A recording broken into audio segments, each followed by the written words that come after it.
নমস্কাৰ আটাইকে আন্তৰিক সম্ভাষণ জনাইছো অসমৰ জনপ্ৰিয় মাননীয় মুখ্যমন্ত্ৰী ডক্টৰ হিমন্ত বিশ্ব শৰ্মা ডাঙৰীয়া মাননীয় বন্দৰ জাহাজ পৰিবহণ আৰু জলপথ দপ্তৰৰ মন্ত্ৰী কেন্দ্ৰীয় মন্ত্ৰী সৰ্বানন্দ সোণোৱাল ডাঙৰীয়া মাননীয় মন্ত্ৰী চন্দ্ৰমোহন পাটোৱাৰী ডাঙৰীয়া কেশৱ মহন্ত ডাঙৰীয়া পীযুষ হাজৰিকা ডাঙৰীয়া মাননীয় সাংসদ বিজুলী কলিতা মেধি ডাঙৰীয়ানী অসম বিধানসভাৰ সন্মানীয় ডেপুটি স্পিকাৰ ডক্টৰ নুমল মুমিন ডাঙৰীয়া মাননীয় বিধায়ক অতুল বৰা ডাঙৰীয়া ৰমেন্দ্ৰনাথ কলিতা ডাঙৰীয়া সিদ্ধাৰ্থ ভট্টাচাৰ্য ডাঙৰীয়া দুৰ্গা দাস বড়ো ডাঙৰীয়া দিগন্ত কলিতা ডাঙৰীয়া হেমাংগ ঠাকুৰীয়া ডাঙৰীয়া অমিয় ভূঞা ডাঙৰীয়া শ্ৰদ্ধেয় মুখ্য সচিব ডক্টৰ ৰবি কোটা ডাঙৰীয়া ডিজিপি হৰমিত সিং ডাঙৰীয়া অতিৰিক্ত মুখ্য সচিব বি কল্যাণ চক্ৰৱৰ্তী ডাঙৰীয়া প্ৰধান সচিব অসম চুক্তি ৰূপায়ণ বিভাগৰ জি ডি ত্ৰিপাঠী ডাঙৰীয়া উপায়ুক্তদ্বয় পৰম শ্ৰদ্ধাৰ আমি আমন্ত্ৰণ কৰি অনা অসম আন্দোলনৰ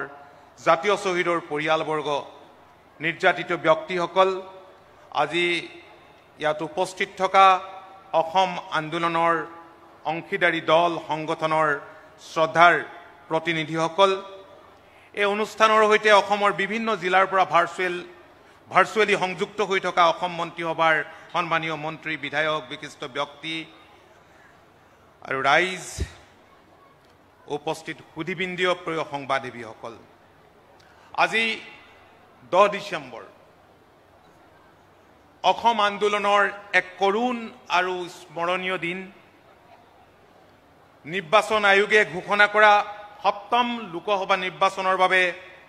বৰপেটালৈ মনোনয়ন পত্ৰ দাখিল কৰিবলৈ যোৱা বৰপেটা লোকসভা সমষ্টিৰ কংগ্ৰেছ প্ৰাৰ্থী গৰাকীক বাধা দিবলৈ সিদিনা ভৱানীপুৰত গোট খাইছিল হাজাৰ হাজাৰ লোক ছাত্ৰ যুৱক যুৱতী মহিলা আবাল বৃদ্ধ বনিতা কংগ্ৰেছ প্ৰাৰ্থীগৰাকীক সুৰক্ষা দি লৈ অহা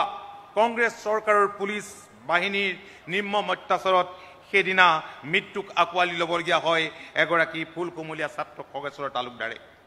অসম আন্দোলনৰ অমৰ শ্বহীদ খগেশ্বৰ তালুকদাৰে প্ৰাণ আহুতি দিয়া এই 10 ডিচেম্বৰ তাৰিখটোকেই অসম আন্দোলনৰ প্ৰতিগৰাকী শ্বহীদৰ স্মৃতিত ৰাজ্যজুৰি শ্বহীদ দিৱস হিচাপে পালন কৰি অহা হৈছে এই অসম আন্দোলনত জাতিৰ স্বাৰ্থ সুৰক্ষিত কৰিবলৈ গৈ 860 গৰাকী শ্বহীদ হ'ল শ্বহীদ দিৱসৰ আজিৰ এই দিনটোত সমূহ শ্বহীদলৈ গভীৰ শ্ৰদ্ধাঞ্জলি নিবেদিছোঁ আৰু যিসকল বিভিন্ন ধৰণে নিৰ্যাতিত হৈছিল বিদেশী নাগৰিক বহিষ্কাৰ আন্দোলনত সেইসকলক শ্ৰদ্ধাৰে সোঁৱৰিছোঁ আজি 10 ডিচেম্বৰৰ দিনটো পুনৰ স্মৰণীয় হ'ব এই কাৰণেই যে এই দিনটোতে শ্বহীদসকলৰ স্মৃতি যুগমীয়া কৰি ৰাখিবলৈ আৰু জাতীয় স্বাভিমান কাললৈ অটুট ৰাখিবলৈ বৰাগাঁৱত নিৰ্মাণ কৰা শ্বহীদ স্মাৰক ক্ষেত্ৰ আজি মাননীয় মুখ্যমন্ত্ৰী ডাঙৰীয়াই কেন্দ্ৰীয় মন্ত্ৰী মাননীয় সৰ্বানন্দ সোণোৱাল ডাঙৰীয়াৰ উপস্থিতিত সকলোৰে উপস্থিতিত আজি ৰাইজৰ বাবে মুকলি কৰিলে মই মাননীয় মুখ্যমন্ত্ৰী ডাঙৰীয়াক আমাৰ সপোনৰ এই শ্বহীদ স্মাৰক ক্ষেত্ৰক সাকাৰ ৰূপ দিয়াৰ বাবে তেখেতক আমি আন্তৰিক ধন্যবাদ জনাইছোঁ সকলোৱে এটা হাত চাপৰিৰে তেখেতক ধন্যবাদ জনাওক 2019 চনৰ 10 ডিচেম্বৰত এই প্ৰকল্পৰ আধাৰশিলা স্থাপন কৰিছিল তদানীন্তন মুখ্যমন্ত্ৰী সৰ্বানন্দ সোণোৱাল ডাঙৰীয়াই 116 বিঘা মাটিৰে আবৃত এই প্ৰকল্প নিৰ্মাণত এতিয়ালৈকে ব্যয় হৈছে প্ৰায় 178 কোটি টকা 225 ফুট উচ্চতাৰ এইটো হৈছে দেশৰ সৰ্বোচ্চ হস্ত স্মাৰক ইয়াৰ ভিতৰত থাকিব 860 গৰাকী শ্বহীদৰ আবক্ষ মূৰ্তি অৱশ্যে ফটো আমি সকলোৰে নাপালোঁ আজিও মই অনুৰোধ জনাম যিসকলৰ পৰিয়াল ইয়াত আছে যদি আপোনালোকে ফটো সংগ্ৰহ কৰিব পাৰে বা আছে যদি দিব নহ'লে ভাতৃভগ্নীৰ কিবা যদি তেনেকুৱা ছবি আছে এইখিনি দিলেও আপোনালোকৰ সন্মতি থাকিলে মাননীয় মুখ্যমন্ত্ৰীয়ে কৈছে যে আমি আগবঢ়াই লৈ যাব পাৰিম যিবিলাকৰ ফটো পাইছিলোঁ সেইবিলাকৰ ষ্টেচু ইতিমধ্যে নিৰ্মাণ হৈছে আৰু ইয়াৰ ভিতৰত মই ক'লোৱেই যে আবক্ষ মূৰ্তি থাকিব সকলো শ্বহীদৰ আৰু যোৱাকালি শ্বহীদ প্ৰণাম জ্যোতি এক অক্ষয় বন্তি যিগছি বন্তি মাননীয় মুখ্যমন্ত্ৰী ডাঙৰীয়াই সতীৰ্থ মন্ত্ৰী বিধায়ক আৰু আছুৰ নেতৃবৰ্গ ৰাইজৰ উপস্থিতিত প্ৰজ্বলন কৰিলে। এই অক্ষয় বন্তি প্ৰজ্বলিত হোৱাৰ লগে লগে কালি শ্বহীদৰ স্মৃতিত জ্বলি উঠিল 860 গছি বন্তি। এই স্মাৰক ক্ষেত্ৰত আছে এটি মেডিটেশ্যন হল, চাইকেল ট্ৰেক, সন্ধিয়া laser show', food court, auditorium, horticulture garden. মাননীয় মুখ্যমন্ত্ৰী ডাঙৰীয়াৰ পৰামৰ্শক্ৰমে কাৰিকৰী প্ৰযুক্তিৰে উন্নত মানৰ কাৰিকৰী প্ৰযুক্তিৰে নিৰ্মাণ কৰা হৈছে এই প্ৰকল্প। এই ক্ষেত্ৰখন অসমৰ খিলঞ্জীয়া জাতি জনগোষ্ঠীৰ অধিকাৰ আৰু অস্তিত্ব ৰক্ষাৰ বাবে কৰা ত্যাগৰ প্ৰতীক হিচাপে যুগে যুগে পৰিগণিত হ'ব। এই স্থান পৰিৱৰ্তিত হ'ব পুণ্যতীৰ্থলৈ, এই স্থান পৰিৱৰ্তিত হ'ব পৰ্যটন ক্ষেত্ৰলৈ। অসম আন্দোলনৰ পটভূমি আজি মই গাবলৈ নাযাওঁ। মকল্লৈ লোকসভা সমষ্টিৰ উপনিৰ্বাচনৰ প্ৰস্তুতিৰ অংশ হিচাপে যেতিয়া ভোটাৰ তালিকাত হাজাৰ হাজাৰ বিদেশী নাগৰিকৰ নাম প্ৰকাশ পাইছিল, তাৰ পিছতেই আৰম্ভ হৈছিল অসম আন্দোলন। মই